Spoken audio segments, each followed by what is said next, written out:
Juan, un gran gusto recibirlo. Gracias por la invitación. Estoy casi tentado de tutearte, porque Por favor. ¿puedo preguntarle Sí, edad?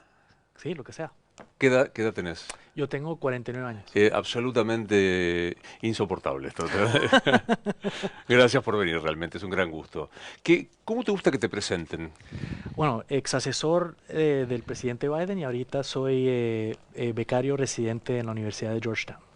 Bien, ex asesor en política exterior, particularmente dedicado al hemisferio occidental, ¿no es cierto? Latinoamérica y Canadá, así es. Bien, eh, por modestia no lo vas a decir, pero corresponde aclarar que sos una persona que mejor conoce el continente Latinoamérica y que mira el contexto mundial. ¿Por qué te has dedicado a esto? Porque soy de la región. Yo nací en Colombia y te cuento brevemente, yo fui como voluntario de Cuerpo de Paz a Guatemala. Yo pensaba que iba a ser biólogo. Y cuando vi la pobreza en Guatemala, yo me di cuenta que los retos de Latinoamérica son mucho más amplios y de ahí fui a Georgetown y he dedicado mi vida a Latinoamérica. Yo veo Bien. un gran potencial en la región. Bueno, este año tengo un acompañante que nos ayuda a saber del tiempo. ¿Te pasa algo mirando el paso del tiempo tan No, finito? Nada. para nada. Esto es muy joven todavía. Algunos dicen que la llegada de esta segunda presidencia de Trump cambió el escenario, terminó el multilateralismo. ¿Es así? Sí, el sistema que nosotros hemos creado, un sistema internacional de orden para cooperación, hoy ha sido reemplazado por un grupo de países que son los más fuertes, los Estados Unidos, China, Rusia eh, e India, y se están comportando ellos avanzando sus propios intereses singulares. Y eso es algo que es un mundo más transaccional y uno en donde yo creo que la cooperación multilateral en temas de cambio climático, en temas de la no proliferación, temas así, no hay espacio para ese tipo de colaboración. ¿Has dejado afuera de estos países fuertes, digo, Estados Unidos, China, India, Rusia, al viejo continente, Europa? ¿Europa quedó desfasado? Bueno, una pregunta que nos tenemos que hacer es si la Unión Europea va a existir en 10 años. Si hemos visto nosotros en las negociaciones que tuvo los Estados Unidos con Europa, ellos muy fácilmente llegaron a acuerdos arancelarios con los Estados Unidos y es porque, aunque son una unión, cada uno está siguiendo sus propios intereses. Y Europa internamente, yo creo que están teniendo una conversación sobre cómo se alinean estos en esta nueva orden global. Y después de tanto tiempo que invertimos en la administración Biden de alejar a Europa de China, yo creo que ahora están yéndose más en esa dirección. Y lo que estamos viendo públicamente es a China como el garante de una orden global institucional que para nosotros es una gran sorpresa, ¿no? Porque ellos están, la competencia en la que nosotros estamos con China es una basada en tres cosas. La una es el futuro de la guerra, ¿no? Y la guerra hoy no se va a pelear en eh, ejércitos tradicionales. El otro es primacia económica. Pero la tercera es la guerra de ideas. Y para los chinos, ellos ven el comunismo capitalista como un modelo que es superior a las democracias. Y están ganando esa batalla. Yo creo que los Estados Unidos le ha dado la apertura en enfocarse tanto en solo los intereses nacionales de los Estados Unidos. La llegada de Trump fue disruptiva. ¿Fue una sorpresa para vos que estudiás la política internacional? Desafortunadamente no, no fue una sorpresa. Y es porque, por varias razones. Yo creo que porque la vicepresidenta Kamala Harris entró muy tarde en La campaña. la campaña. Obviamente el debate que tuvo el presidente Biden no le fue muy bien. Pero a través de la región, yo creo que el mundo estamos en una tendencia de no reelegir a presidentes. Y yo creo que hasta cierto punto, si voy a hacer una autocrítica de la administración Biden, yo creo que mientras que las familias en los Estados Unidos estaban enfocadas mucho en sus prospectos económicos, los Estados Unidos bajo la administración Biden sí se enfocó mucho en temas sociales. Yo creo que se adelantaron demasiado en temas sociales y perdieron lo que es en los Estados Unidos, fundamentalmente los Estados Unidos es un país conservador. ¿No? Y yo creo que la respuesta hoy en día no es irse más hacia la izquierda, que los que están haciendo mucho más los partidos, el Partido Demócrata, ese debate está teniendo, sino un centrismo radical, ¿no? Para ver que está basado en resultados. Y yo creo Claro. que quien le gane a Trump va a tener que no solo ser retóricamente muy eficiente, porque Donald Trump es un maestro de manejar los medios, pero también poder comunicar el plan para un mejor futuro para los americanos. Preguntaba esto si era una sorpresa porque vi los otros días en la presentación del libro de Kamala Harris que ella decía, lo advertimos que esto iba a pasar. Parecía como que no podía creerse que Trump iba a aislarse, iba a cerrarse, iba a arancelar, iba a intentar ser el gran sheriff en el mundo. Y pasó, finalmente.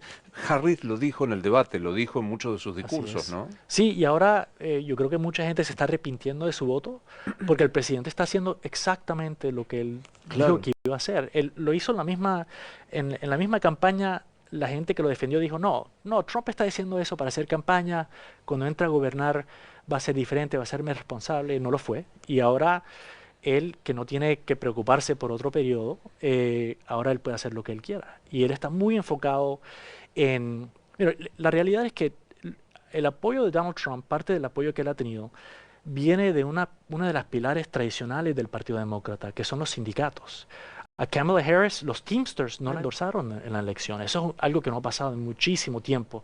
Y eso es porque muchos de los sindicatos en los Estados Unidos quieren el proteccionismo. Ellos quieren los aranceles.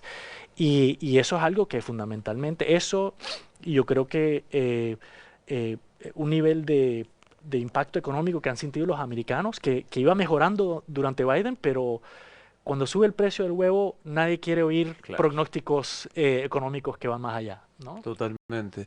¿Cómo fue vivir desde adentro la decisión de que el presidente Biden no fuera a la reelección y ahí debe asumir Kamala Harris?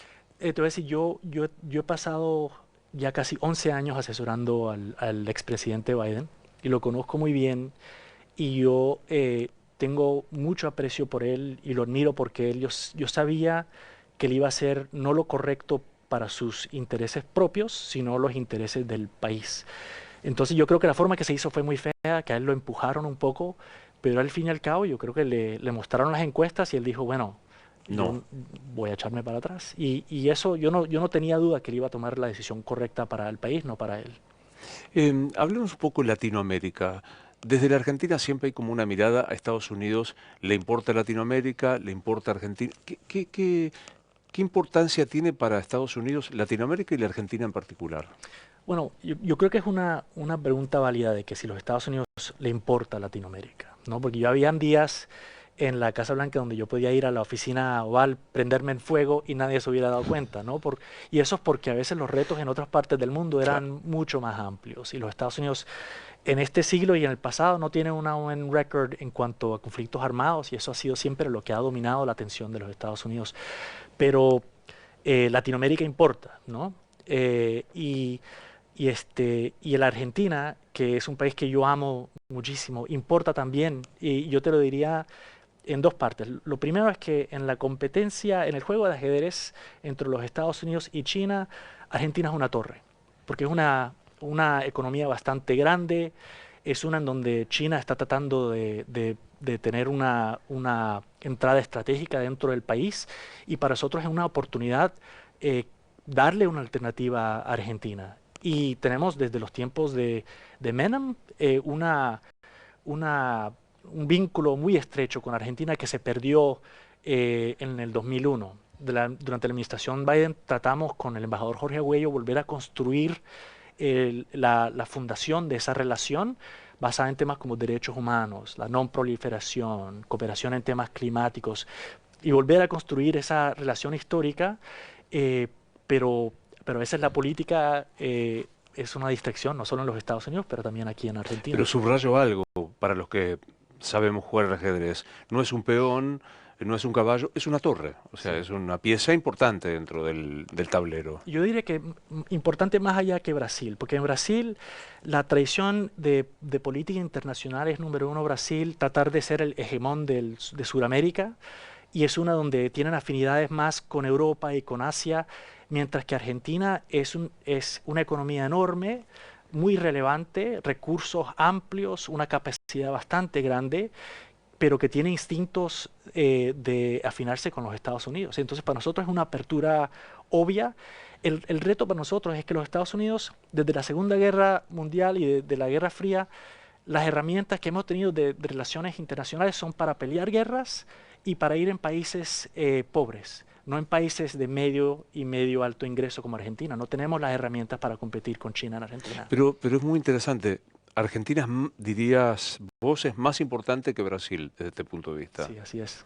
Y es porque Argentina yo creo que tiene una afinidad hacia los Estados Unidos, mientras que Brasil, yo no creo que ellos la doctrina de relaciones internacionales brasileras, aunque sea un gobierno conservador o liberal, siempre es balancear a los Estados Unidos y ver tras el Atlántico. Y ellos Brasil es importante, ellos son un puente entre los países G77 y G7, pero Brasil es difícil por esa paradigma de relaciones internacionales, mientras que Argentina, el vínculo está y es algo que aunque ha sufrido la relación, es algo que es una relación muy estrecha.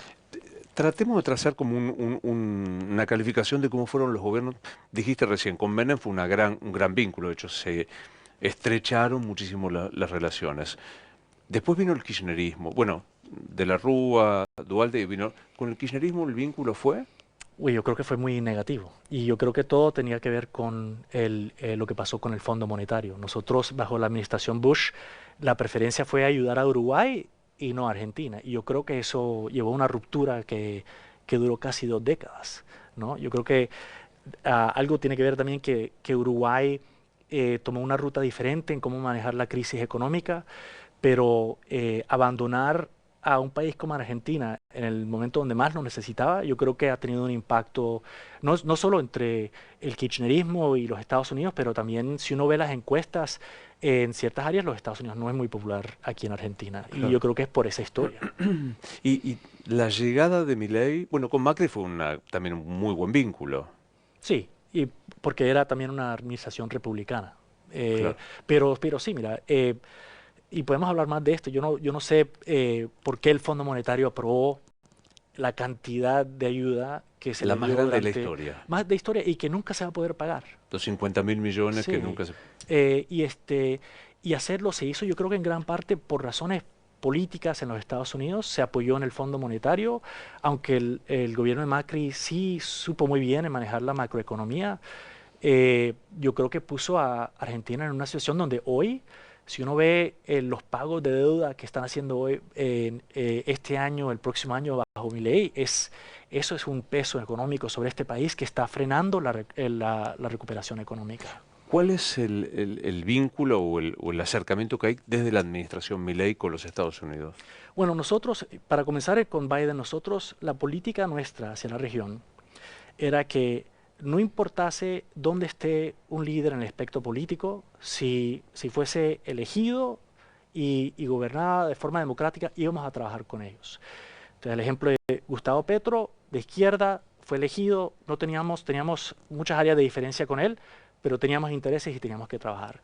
Apenas eligieron a Milei, el presidente Biden lo llamó 2 días después de su elección.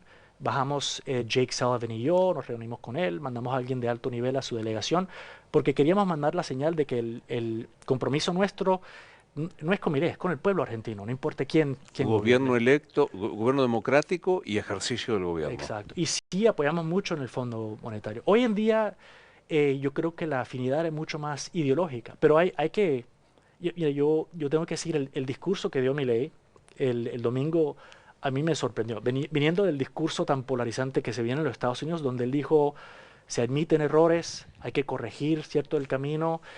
Milei ha sido alguien que, bueno, él se mete en peleas públicas, ataca a la oposición, pero ha respetado las instituciones democráticas de Argentina. Eh, Donald Trump es una persona muy diferente, porque él yo creo que no es un libertarian, es alguien que está, de hecho, atacando las instituciones democráticas de los Estados Unidos para avanzar sus propios intereses. Pero de todas maneras, el secretario Marco Rubio ha hablado de avanzar unas alianzas ideológicas en la región, y ahí es donde el vínculo está con Milei, pero eso se debe de medir en realidad en los resultados concretos de esa Claro. amistad. ¿Qué se va a hacer en el fondo? ¿Qué se va a hacer para apoyar, en vez de dictarle cátedra a Argentina sobre China, darle una alternativa? ¿Dónde iba a invertir el capital político de los Estados Unidos para ayudar a una economía tan importante como Argentina bajo el gobierno de Milei? Esa es Pero, la pregunta. pero subrayo algo de lo que dijiste en esta descripción. Milei no se parece a Donald Trump. Aunque Milei es un fan de Donald Trump, son personas muy, muy diferentes.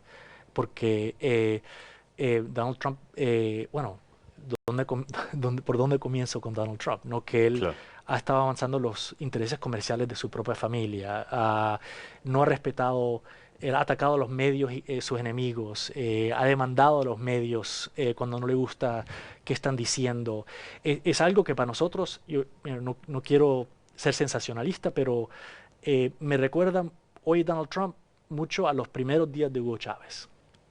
Wow. Sí, porque Hugo Chávez, mira, fue elegido, pero él poco a poco fue atacando las instituciones, atacó el currículum escolar, lo está haciendo Donald Trump, está politizando el ejército, lo hizo Hugo Chávez, lo está haciendo Donald Trump, está atacando de forma legal a su oposición cuando lo critiquen. Esas son características que tendencias autocráticas existen dentro del gobierno estadounidense y tal vez en los medios no se ve, pero en Estados Unidos, yo vivo en Washington, donde tenemos la Guardia Nacional desplegada, se ve una militarización de la política doméstica en los Estados Unidos, es algo que alarma a muchos y está impactando la popularidad de Trump.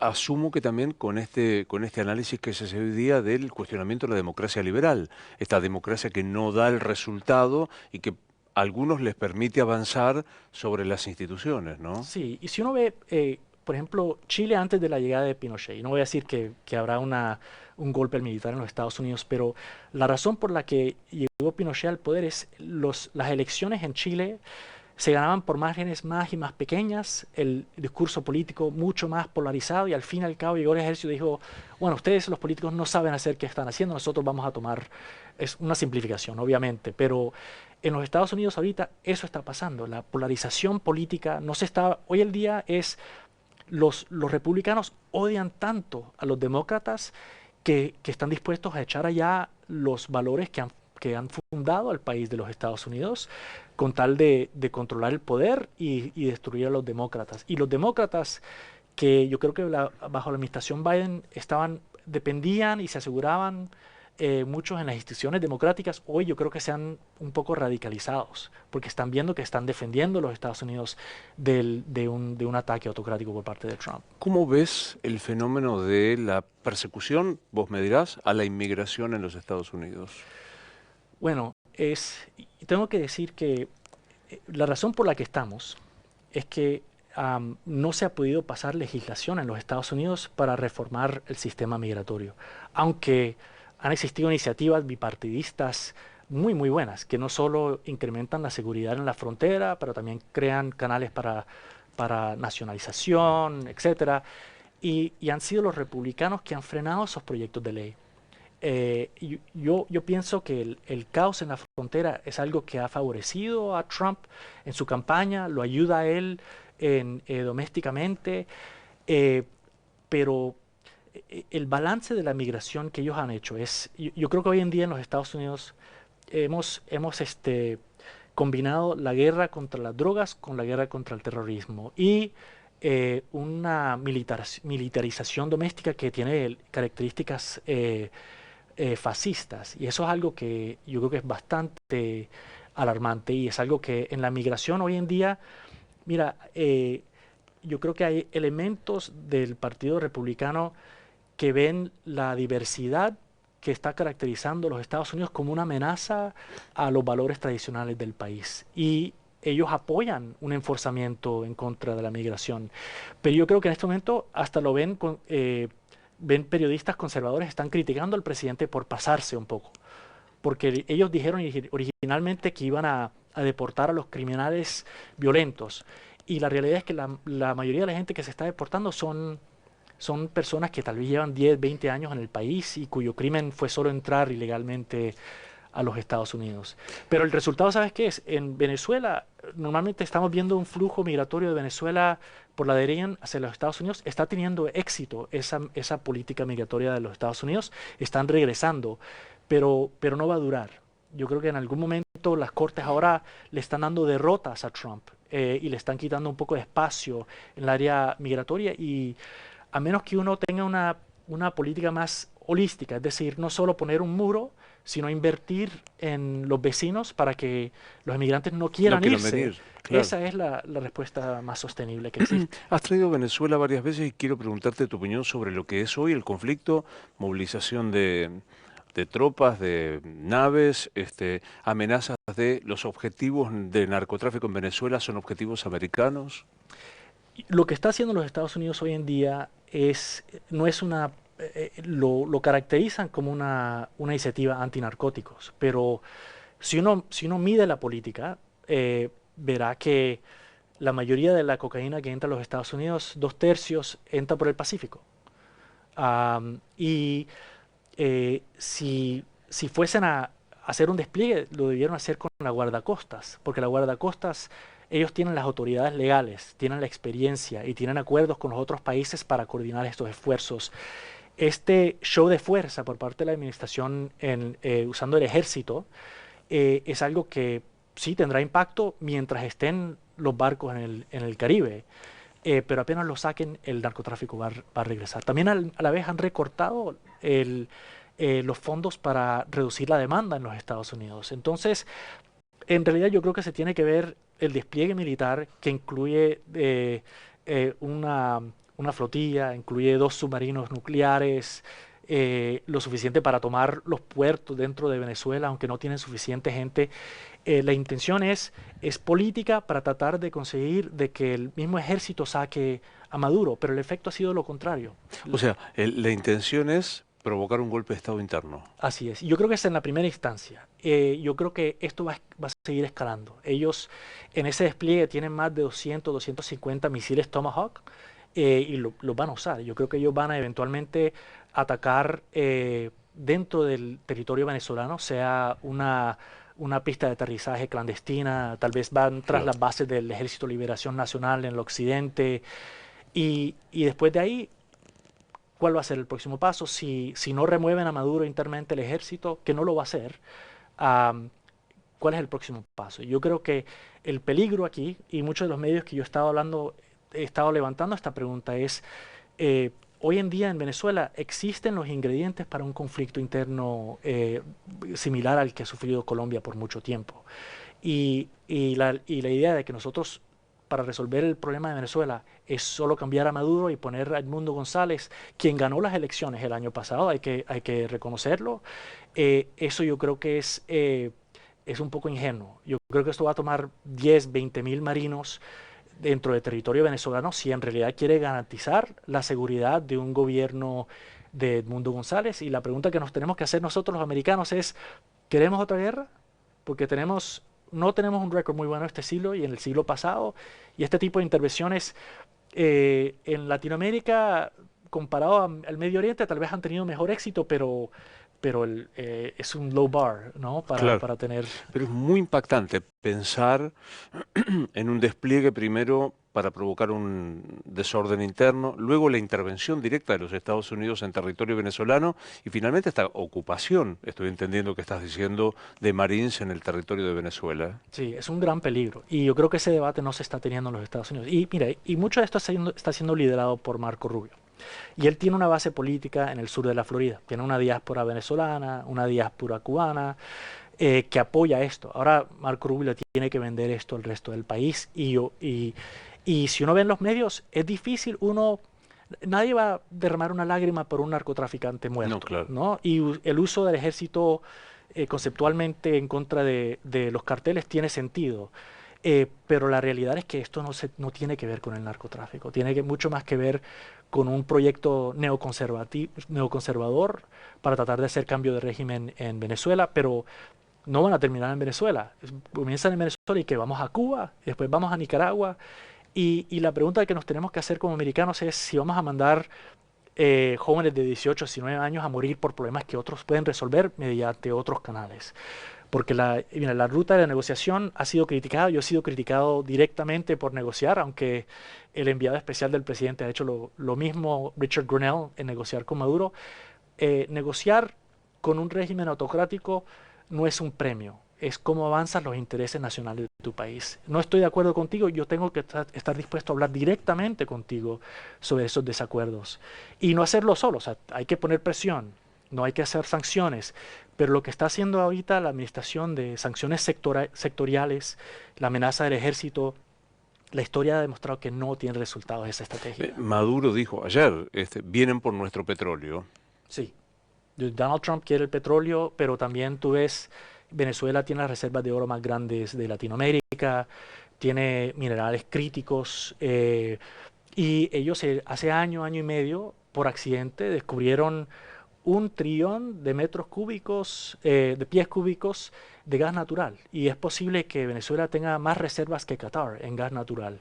Entonces, ellos quieren entrar por eso, pero si quisieran en realidad esos recursos, estarían hablando con Maduro para tratar de conseguirlos, porque él los ha ofrecido. Bueno, de hecho, el petróleo lo comercializó con Estados Unidos y mucho en un acuerdo muy conveniente, ¿no? Sí, y hoy en día, aunque el despliegue militar está muy presente, a la vez todavía tenemos un acuerdo migratorio con Venezuela, o sea que estamos deportando venezolanos, y Chevron tiene una licencia para importar petróleo. Entonces es una política un poco contradictoria. Y yo creo que en algún momento esto va a tener que llevar a un plan B, en donde vas a tener que hablar con ellos, empujar un espacio democrático en el país. Hoy en día el cambio de régimen no lo veo factible, pero hay una oportunidad para crear un espacio democrático a la vez que los Estados Unidos están avanzando sus intereses y empujando la presencia de China y Rusia, que están muy presentes dentro de Venezuela. Vengo un segundo nuevamente a la Argentina. ¿Es vista como una incumplidora serial, inestable en sus decisiones políticas? Es una grande pregunta. Bueno, la reputación de Argentina, hay que reconocer, el Departamento de Tesoro en los Estados Unidos no es un gran fan de Argentina. Y es por, obviamente, un país que ha ido en default varias veces. Y el riesgo político aquí, yo creo que disuade inversiones políticas y económicas a largo plazo, hasta que se establezca una nueva tendencia en este país. Sí. Esto es interesante. ¿Cómo se lee, por ejemplo, digo, para ir a la coyuntura, la elección del domingo en la provincia de Buenos Aires y lo que va a pasar en octubre? ¿Cuánto se mira eso para saber si es consistente el cambio? Bueno, yo creo que en los Estados Unidos no tiene una lectura tan sofisticada como la que para poder medir entre los resultados del domingo y los resultados en octubre, ¿no? Yo creo que la afinidad aquí entre la administración es ideológica con Milei, y yo creo que ellos van a buscar una forma de defenderlo a él, pero ojalá sea más allá de defenderlo, porque ahorita vimos el riesgo país subir, el gobierno tuvo que usar muchas de las reservas para defender la banda. La pregunta que tengo yo es no si van a devaluar, sino cuándo van a devaluar. Y eso yo creo que hoy en día Argentina puede ir a China a pedir más apoyo, o los Estados Unidos puede entrar. Entonces el secretario de Tesoro dijo que podrían movilizar un fondo especial. Mm. Ojalá lo hagan, porque yo creo que la importancia de Argentina, como dije en el juego de ajedrez, es una economía bastante amplia, con recursos, donde tenemos una historia de cooperación militar bastante amplia, donde nosotros debemos de defender ese espacio. Y la forma que lo hacemos no es, como dijo el embajador designado, regañando a todo el mundo por la relación con China, sino darle una alternativa. Si no, Milei no tiene ninguna opción. Claro. Si él quiere que sobreviva su gobierno, va a tener que buscar con quien esté ahí para apoyarlo. Y debe ser los Estados Unidos. ¿Quiénes son los dirigentes o el dirigente de mayor acceso a los Estados argentinos con mayor acceso a los Estados Unidos? Eso es fácil, es Sergio Massa. Porque yo te digo, yo conozco a Sergio muy bien desde los años que uno estaba, yo creo que mucho más atrás en la política, y yo a veces me peleaba con él porque él hablaba con los demócratas, pero también hablaba con Marco Rubio, hablaba con Bob Menéndez, y él se sabe mover en Washington. Entonces, yo creo que, bueno, yo no sé qué tal es la relación hoy con Sergio y el gobierno de Milei, pero yo creo que hay una oportunidad ahí para buscar un plan nacional a favor de Argentina y el futuro de Argentina, y poner las políticas al lado para asegurar de que este país no entre en otra crisis. O sea, superar la interna política y pensar estratégicamente como país. Definitivamente. Mm. Es difícil en la política, En pero la es Argentina necesario. es como estar hablando de ciencia ficción, o sea, esto que estás planteando. Sí, pero mira, el taxista cuando venía del aeropuerto aquí, eh, mm, decía que él ha perdido sus ahorros varias veces durante los años. ¿Y cuántas veces le vamos a pedir a los argentinos que hagan eso? Yo creo que hoy en día es buscar, hay mucho que criticar de las políticas económicas de Milei, yo creo que hay mucho que criticar de las políticas económicas bajo Fernández, pero aquí hay un camino que es para el beneficio de la clase media y los argentinos que están sufriendo, que están comiendo mortadela hoy, no jamón. ¿Y cuánto tiempo le vamos a pedir que hagan eso? No, digo, yo imaginaba al canciller Wertheim llamando a Massa para generar una estrategia común en los Estados Unidos y se nos van a reír. ¿Sí? El argentino medio se va a reír de esto, que es una propuesta superadora, ¿no? Sí, pero mira, y la crítica que yo creo que es una crítica válida de Milei es, mira, aunque su discurso fue muy conciliatorio y muy pragmático, pero al fin y al cabo, ¿él va a poder negociar con la oposición o va a seguir confrontando con la oposición? Y ojalá él le abra la puerta a la oposición para ver, bueno, cómo podemos nosotros entrar en un compromiso nacional y gobernar juntos. Y Mm. claro, se van a pelear en el campo político, pero yo creo En lo que, estratégico, claro. en lo estratégico, pero mira, Argentina va hacia otro precipicio si no hay una forma de trabajar todos los partidos políticos. Son los tiempos del péndulo político, en el mundo hablo, del momento del conservadurismo, de la derecha, algunas actitudes reaccionarias. Bueno, yo creo que sí. Mira, estamos en un periodo, especialmente en la pospandemia, donde los líderes no los reeligen. Y yo creo que en Latinoamérica, pero también en todo el mundo, ha sido muy difícil para las democracias gobernar. Y la respuesta es, algunos redoblan sus esfuerzos para tratar de buscar un camino de política que lleve a resultados, pero para otros es mucho más fácil polarizar ideológicamente el debate. Y eso está pasando en Colombia. En Colombia se ha polarizado muchísimo el debate de izquierda a derecha, en Ecuador también. Y eso es algo porque lleva una moraleja selectiva de izquierda a derecha. Si yo soy de derecha y tú eres de derecha, te perdono lo que sea. Pero si eres de izquierda, nada, no te doy nada de espacio político. Y eso yo creo que ignora los ciudadanos del país, ¿no? Al fin y al cabo tienes que rendirles cuentas a ellos. Y para que la democracia sobrevivan, tienen que demostrar resultados a los que Claro. votan, al fin y al cabo.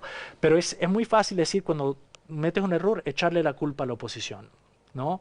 Y yo creo que eso ha sido una característica también del debate político aquí en Argentina. Mm, Dijiste que naciste en Colombia. Así es. ¿Cuándo te vas a los Estados Unidos? A los 7 años. Familia que obviamente te lleva. Sí, mi papá fue a estudiar su MBA en Arizona, fuimos todos y nos quedamos. Y nos quedamos. ¿Cuánto de cierto es que sabías como 3 palabras en inglés? Ah, sí, yo sabía shower, dog y Disneyland. Eran las 3 palabras que yo sabía cuando entré a los Estados Unidos. Y me mandaron a clases en inglés sin saber, sin saber inglés. Tuve que aprender muy rápido. ¿Cuánto de difícil es ser inmigrante? Es difícil, ¿sabes? Porque eh, y yo, mira, a los 7 años uno no se da cuenta dónde está, pero yo sabía que yo era diferente, de alguna forma, ¿no? La cultura, la comida, bailaba mejor que todos los otros alumnos, siendo colombiano, pero, y cuando regresaba a Colombia me sentía mucho más cómodo, hasta la ropa me quedaba mejor. Y uno se siente, aunque amo los Estados Unidos, he servido a mi país, los Estados Unidos, por décadas ahora, uno siempre se siente que es un poquito diferente. Yo paso por blanco, ¿no? Pero si uno es hoy en día especialmente de piel oscura, en los Estados Unidos, tienes que llevar cargando tu pasaporte. Si no, puedes terminar en detención por una semana. Entonces hoy en día hay un miedo palpable de ser Wow. inmigrante en los Estados Unidos. Digresión absoluta, pero me quedé sorprendido. ¿Los colombianos son buenos bailarines? ¿Es norma eso? Claro, bailamos mejor salsa en toda Latinoamérica. Ah, sí, Es un hecho, no es es debatible. Empíricamente. empíricamente, pero seguramente los colombianos tienen, entre las cantidades de cosas geniales que tienen, artistas, escritores. ¿Cuánto es cierto de que conociste a García Márquez o estuvo cerca de tu familia? Sí, nosotros vivimos en México Eh, bueno, mi mamá cuando era joven, eh, su tío estaba escribiendo un libro de poesías y Gabriel García Márquez, que no tenía carro y vivía en la ciudad vieja de Cartagena, lo estaba revisando y lo estaba editando y mi mamá lo iba a recoger. Y así lo conoció. Y cuando estábamos en México, la paella que hacía mi mamá, ella es chef ya retirada, era tan famosa que el embajador de Colombia en México y Gabriel García Márquez vinían a nuestra casa a comer paella. Y qué recuerdo tenés de ese García Márquez? Que es una persona muy accesible, muy generosa con su tiempo, un entendimiento. Yo creo que yo era muy joven esos días, pero un entendimiento muy profundo de la crisis que estaba viviendo Colombia en ese momento. eh, y este, am, no, no pensarías que estabas con un actor famoso, porque al fin y al cabo era un costeño de Colombia. No quiero ser localismo, pero García Márquez fue editado aquí en Buenos Aires, o sea, Sí, no en Colombia, no en Estados Unidos, sino acá en Editorial Sudamericana, para transformarse claro, en un faro en la literatura. ¿Sos lector de García Márquez? ¿Te gusta? sí, claro. Yo creo que es un requisito. Pero te tengo que decir, Voy anotando, bailar bailar salsa, salsa, leer. leer García Márquez. ¿Qué otra cosa más hace de la colombianidad? Bueno, yo soy costeño, entonces es poder cocinar y hacer un buen sancocho. Comida costeña. Costeño de la costa. Así es, ¿De qué lugar sos? de Cartagena. Ah, bueno, claro. Qué lugar tan feo. Claro. Sí, es el paraíso. Sí. Y el sancocho, el buen sancocho tiene.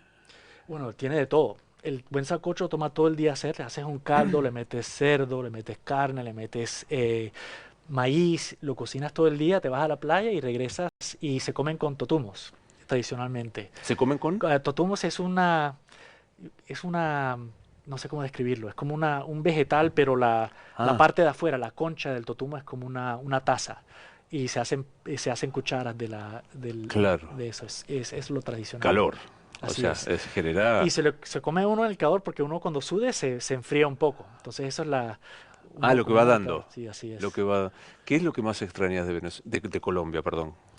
Qué extraño yo de Colombia ¿sabes qué? Y es de Latinoamérica en general, es que tú y yo nos acabamos de conocer, pero nos vamos a dar un abrazo cuando terminemos aquí, ¿no? Y la hospitalidad argentina, y uno va y hacen que uno A veces los americanos son muy fríos, pueden ser amigos tuyos, pero yo no te voy a dar la mano necesariamente, sino que te saludo así, ¿no? Y el asegurar de que el prójimo se sienta cómodo y se sienta bienvenido es una característica latina que yo la adoro, y lo extraño cuando estoy en los Estados Unidos. Vos hablabas de este temor que tiene un latinoamericano objetivamente en los Estados Unidos. Distintas minorías están siendo también acosadas, ¿no? Sí, pero es más que nada la comunidad latina. También ves toda la población de traductores afganes que apoyaron al ejército estadounidense durante el conflicto y fueron trasladados y dados refugio en los Estados Unidos. Ahora muchos de ellos están siendo deportados. Y es porque la pregunta que nos tenemos que hacer es, hoy en día, cuál es la identidad americana? ¿No? Para algunos es una identidad anglosajona que no tiene espacio para otros, y para otros como yo, la diversidad cultural, racial y étnica de los Estados Unidos es la fortaleza. Digo, Lee Kuan Yew, que era el líder Mm. de Singapur por muchos años, él tuvo una conversación con el presidente Biden y él cuenta esta anécdota. Le dijo Lee Kuan Yew a Biden, le dijo que China está buscando la caja negra que ayuda a que los Estados Unidos se pueda seguir reinventando y pueda seguir creciendo cuando otras sociedades están en decadencia. Y el presidente Biden decía, es la inmigración. Tenemos lo mejor de lo mejor, viene a los Estados Unidos y nos fortalece. Todas las grandes invenciones son gran parte de inmigrantes y eso es una gran fortaleza de los Estados Unidos. Pero hoy en día tenemos, mira, el impacto de la globalización, el impacto de la automatización sobre trabajos tradicionales, la forma en que nosotros consumimos la información. Hoy en día hay poblaciones que se sienten atacadas por las diferencias y están tratando de construir una fortaleza que aísla a los Estados Unidos y eso nunca ha sido la base de la fortaleza, de la fuerza de los Estados Unidos. Es muy interesante esto de la inmigración y la diversidad. Se vio ahora en las universidades, ¿no? Donde no sé el porcentaje, pero y te habrá pasado estudiando, alto porcentaje de los docentes y de los alumnos son extranjeros. Bueno, Hollywood, en el primer mandato de Donald Trump, Meryl Streep tiene un memorable discurso donde ella hace un repaso de todos los que estaban sentados en alguna entrega de premios y vienen todos de afuera. Y que eso se esté perdiendo es como doloroso. Bueno, para algunos, pero es algo que, mira, la comunidad anglosajona en los Estados Unidos le está yendo muy bien, en general. Pero, pero yo creo que sí hay un impacto, especialmente sobre los hombres de cierta edad en los Estados Unidos, donde mientras estamos haciendo una transición a una economía de tecnología, donde el trabajo duro, singular, no es tan valuado, se sienten ellos que están siendo dejados atrás. Y yo creo que lo que hizo Donald Trump muy bien es él pudo captar la atención de esa población y los demócratas no lo pudieron hacer, ¿no? Y yo creo que cualquier candidato demócrata que se postule va a tener que poder hablarle a esa comunidad anglosajona, que los Estados Unidos está aquí para ustedes también, y que todos pueden beneficiar de los Estados Unidos y todo lo que puede dar. El reto también es la clase media en los Estados Unidos está bajando, la inigualdad está creciendo y eso lleva a una polarización política Claro. bastante radical. Y en el escenario del Partido Demócrata, ¿quién aparece como un eventual representante de todo esto? Es difícil saber, pero ahorita estás viendo al inicio, retóricamente estás viendo el gobernador Pritzker, que está teniendo mucho éxito, el senador Murphy, está saliendo el secretario Buttigieg, está saliendo, y quien sea va a tener que ser alguien que retóricamente es muy efectivo, porque yo creo que Donald Trump no es un tonto, no es un tonto. Hay mucho que criticar, pero él es un maestro en manejar los medios. Para él, la presidencia es un show de reality TV que él navega. Todos los días tiene una noticia y él maneja. Yo, mis amigos periodistas, los veo muy cansados, con ojeras, porque Es tienen van de imposible. noticia, noticia, noticia, no pueden con él. Y tradicionalmente la presidencia es una que se reserva para declaraciones importantes, ya no es así. Uno tiene que poder competir en los medios tradicionales, pero también en los medios nuevos. Y si no lo pueden hacer, no importa qué tanta razón tengas, vas a perder. La política de Estados Unidos no admite la derrota para intentarlo nuevamente. Digo, uno no se imagina a Kamala Harris volviendo a competir o sí. Es difícil saber. Yo creo que ella ha dicho que no se va a postular para la gobernación de California. Yo no sé si ella está buscando una apertura estratégica, pero tradicionalmente el Partido Demócrata depende de mesías, ¿no? Que salen de la nada. ¿No? Bill Clinton salió de la nada, Barack Obama salió de la nada. Y eso no es un buen sistema, esperar que lo salve un candidato de la nada. Aquí tenemos que invertir. Es algo que los republicanos son excelentes. Ellos identifican el talento desde niveles más bajos y mantienen un apoyo de su network. Los demócratas no son así, son mucho más individualistas. ¿Cuánto pesó la cuestión de género para que Kamala Harris no fuera presidenta? Como no lo fue Hillary Clinton tampoco. Me gustaría decir que no, pero sí. Y esa es la realidad. Yo creo que estamos listos para una presidenta en los Estados Unidos. Pero yo creo que, de nuevo, yo creo que los Estados Unidos sigue siendo un país bastante conservador y ellos son los que van a decidir las elecciones. Las elecciones hoy en día a nivel nacional son un par de estados y son un par de distritos dentro de esos estados que toman la decisión de las elecciones. Entonces, nosotros perdimos, bueno, la base MAGA, los republicanos siempre tienen un piso de alrededor de 45% en las elecciones, ahí es donde ellos comienzan. Y yo creo que perdimos a muchos de los moderados por las políticas que no tuvimos sociales en el país. Yo creo que lo vieron como demasiado extremista. Yo creo que ahorita tenemos que enfocarnos en temas de desigualdad, de oportunidad económica para todos, de cuál es el plan económico e internacional para los Estados Unidos. Si vamos a competir con China en este siglo, ese tiene que ser el enfoque. Ahora, sí hay algo que funciona de una manera hasta ahora muy impactante en los Estados Unidos, que es la pelea entre republicanos y demócratas. No una tercera vía o digo, Milei aparece de un partido que forman 2 años, desde otro lugar. Eso en Estados Unidos no verifica, ¿no? No, y Álvaro Uribe también fue un tercer de un Claro, tercer candidato en Colombia. Tradicionalmente lo que pasa es salen candidatos de tercer partido y cuando se aproximan a la elección general los absorben o los republicanos o los demócratas. Y muchas veces cuando hay un candidato tercero es para quitarle votos a un lado. Ah, o sea, pero claro. nunca han sido viables un tercer partido, que es parte del problema del sistema político de los Estados Unidos, que solo hay dos partidos y solo hay dos opciones, cuando en realidad deben ser tres, cuatro partidos Mm. para darle más opcionalidad al electorado. Claro. Pensando en la política exterior de los Estados Unidos, mirando los dos conflictos hoy más latentes, Ucrania-Rusia y Medio Oriente, dame tu mirada. Bueno, yo creo que, bueno, hoy en día, después del el último ataque de Rusia, que fue uno de los peores desde el inicio de la guerra, yo me pregunto si Donald Trump está reconsiderando su postura y si ahora de hecho va a colaborar con Europa para sancionar a Rusia. Eso tendrá obviamente impacto sobre el precio del petróleo, pero aparte de eso, yo creo que am, si los Estados Unidos se echan para atrás, la OTAN, los países de la OTAN no son capaces de apoyar a Ucrania, no tienen la capacidad, porque si tú ves a la OTAN, el Sí, gran peso son los claramente. Estados Unidos.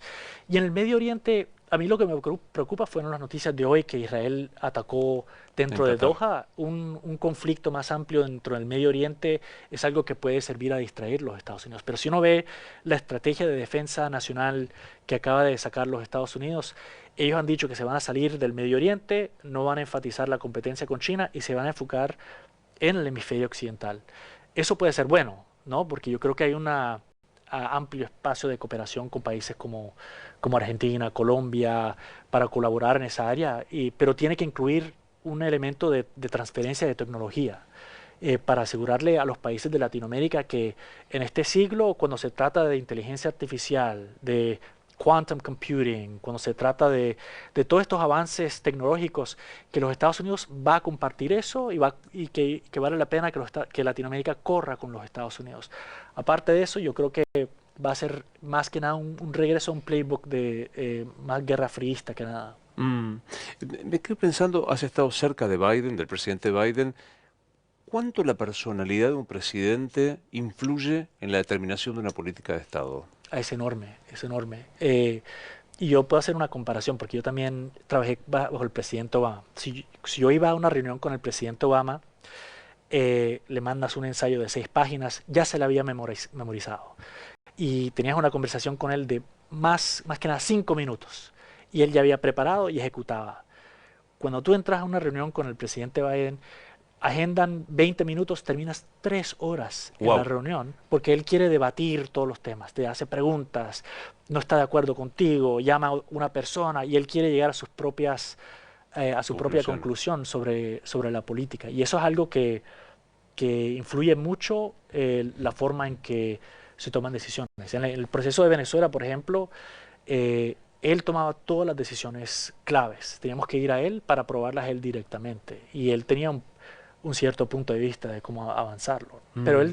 Pero él también tiene un compás político increíble y él sabía con quién hablar. Él consultaba con senadores, consultaba a veces, él tenía una relación muy estrecha con Juan Manuel Santos, a veces lo llamaba para pedir con Mujica, también les pedía consejo, cómo podemos manejar este tema. Y así él llegaba, o sea que él no llegaba a las conclusiones él solo, sino que las peleaba con nosotros y después consultaba con sus homólogos a veces para llegar a una decisión. Me quedé curioso porque dijiste que trabajaste con Obama. Definime en la historia moderna de los presidentes qué significó Barack Obama. Bueno, el primer presidente afroamericano, una fuerza singular, un intelecto singular. Yo creo que él ha sido uno de los presidentes que ha más ayudado a los Estados Unidos a hacer la transición desde la Guerra Fría, a tratar de manejar un mundo mucho más complicado. Antes de Obama, yo creo que nosotros pensábamos que éramos la potencia más grande y la única opción alrededor del mundo. Y Obama nos dio cuenta que no podíamos, hay retos y problemas más allá de la capacidad de cualquier un estado trabajando solo. Y amplió una agenda de multilateralismo bastante amplia. Eh, yo creo que lo que se ignoró un poco bajo Obama fue la situación económica de la mitad del país. Y yo creo que eso, la gente dice que le dio la apertura a Donald Trump. Claro. Y yo creo que, y Joe Biden, yo creo que fue el primer presidente no neoliberal de los Estados Unidos, porque desde Reagan todos los presidentes americanos han sido una versión del neoliberalismo y, y Biden yo creo que no suscribió a ningún ismo, sino que era más que nada navegar políticas económicas internacionales que iban a avanzar los intereses nacionales de los Estados Unidos, sean lo que sean. ¿Y personalmente a qué aspiras en la vida? Uf, am, te digo, yo he aprendido mucho de haber salido del gobierno, porque trabajaba 14 horas al día, 6 días a la semana, estoy muy apasionado por Latinoamérica y ahora que tengo más tiempo y lo estoy pasando con mis hijos, me estoy dando cuenta que lo más importante que yo puedo hacer es padre. Y ha sido una increíble, increíble año poder pasar tiempo con ellos después de 3 años de no estar muy presente, pero mi pasión por Latinoamérica sigue. Entonces, que yo esté fuera o dentro del gobierno, yo veo que Latinoamérica tiene un potencial que no está viviendo, ¿no? Se tiene que integrar. Países como Argentina deben ser una potencia global, como la India, si solo se pudieran unir políticamente. Y para mí esa es la pasión. Hay una pregunta que hacen muchos pensadores, particularmente me tengo en Hannah Arendt, que pregunta si el ser humano progresa, si el paso del tiempo garantiza progreso. ¿Garantiza progreso? No necesariamente. O sea, uno habla de civilización como un proceso. A mí lo que me preocupa hoy en día es la llegada de la inteligencia artificial general, ¿no? Porque es algo que pueda construir a una utopía humana o nos podía destruir. No sé, hay un porcentaje, si uno han hecho los estudios, el 60% de los modelos de inteligencia artificial tienen un instinto de sobrevivencia. Es decir, tú los tratas de reemplazar con una nueva versión y ellos tratan de buscar una forma de vivir. Se tratan de replicar, tratan de salirse del sistema. Y esas son preguntas que se tienen que resolver. Es posible que la inteligencia artificial general pueda crear un mundo mucho mejor. No solo eso, sino nos permite explorar galaxias que como humanos no podemos llegar a ellas. Eso es, yo creo que una gran aspiración, pero siempre y cuando tiene que ser algo para avanzar la condición humana, no avanzar el poder individual. ¿Y cuál es el sentido de la vida?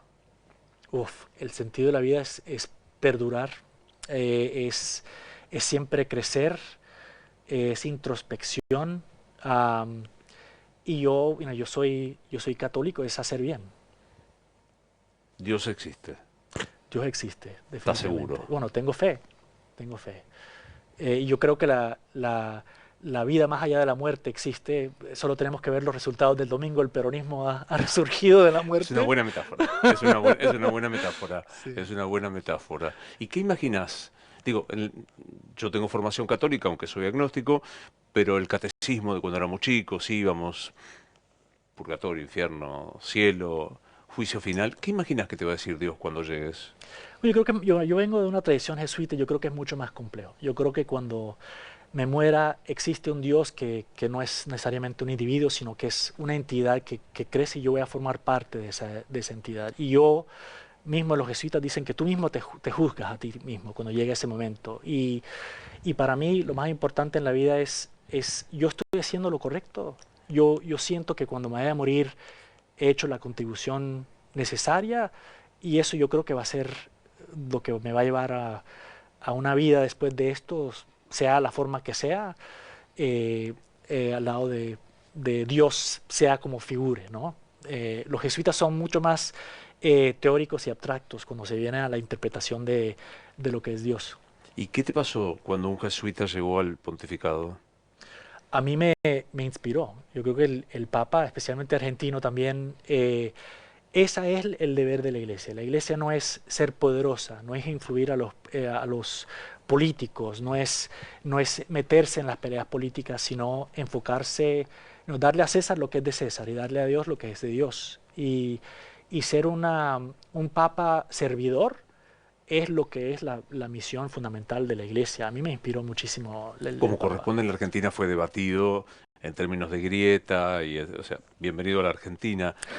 ¿Sentís que marcó en el pontificado un antes y un después, o por lo menos tuvo una marca central?